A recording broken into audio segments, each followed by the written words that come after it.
السلام عليكم الأخوة الكرام. هذا المقطع مكمل للحلقة 18 من رحلة اليقين، والمعنونة بالعجيبة التي لا تكاد تصدق، طول المادة الوراثية في جسمك. الهدف من مقطعنا هذا هو زيادة التوثيق للمعلومات الغريبة الواردة هناك.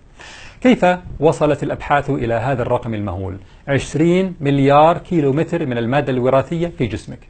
ذكرنا الدراسة المنشورة عام 2013 في مجلة Annals of Human Biology، والتي لخصت تقديرات 30 كتابا ودراسة سابقة لعدد خلايا الجسم. تلاحظون أن التقديرات متفاوتة جدا، من 10 قوة 12 خلية يعني تريليون إلى 10,000 تريليون.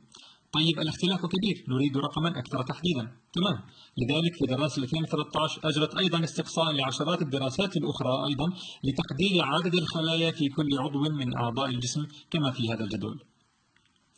وهنا عندنا الانحراف المعياري يعني بلس ماينس عن العدد. جمعت دراسة 2013 هذه الأعداد كلها، فاستنتجت أن عدد خلايا جسم الإنسان حوالي 37.2 تريليون، وهو أقرب إلى التقديرات المتواضعة نسبيا لعدد خلايا الجسم. طيب كيف حسبوا طول المادة الوراثية في الخلية الواحدة؟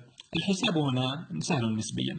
طول البيز بير وهو الوحدة الصغرى المكونة للمادة الوراثية ضرب عدد البيز بيرز، والنتيجة هي 2 متر، وهو رقم متفق عليه إلى حد كبير بين الدراسات، أقل بقليل أو أكثر بقليل، كما في الجدول الذي عرضناه من موسوعة The Physics Factbook، وكما في كتاب Molecular Biology of the Cell.